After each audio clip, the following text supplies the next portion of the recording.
Many of you have requested for me to show you how I do my hair like this.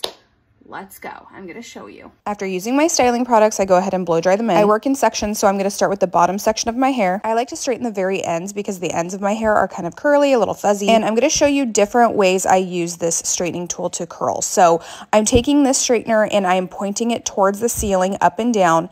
And I do a 180 twist and pull the hair slowly through. I only use about 300 or 310 degree heat.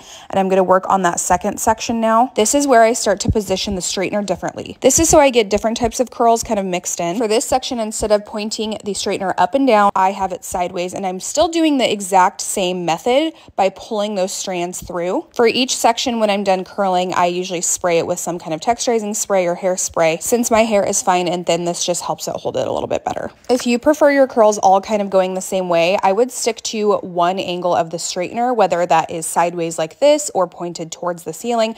I just might like mine to look a little bit messier and a little bit less polished. Also, a lot of you ask me how I do the back. I can use a mirror, or I just kind of feel around for what is straight back there, and I can usually see it by pulling it above the crown of my head and see that it's still straight. I also like to use kind of a gritty texturizing powder. This keeps me from having to do a lot of back combing or teasing at the roots. Okay, we are finally at the top part of my hair. After I do a little curl, you're gonna see that I take my finger and just kind of make sure that curl is sitting properly. This is to make sure my curls are going to cool the way I want them. You're going to see when I style the pieces closest to my face, I actually start halfway down the hair instead of right at the root like I do the other pieces. This is just so my curls lay a little bit differently right there near the front of my face. I do one more little spritz, and I'm not going to touch my curls until they have completely cooled. And this is what we get.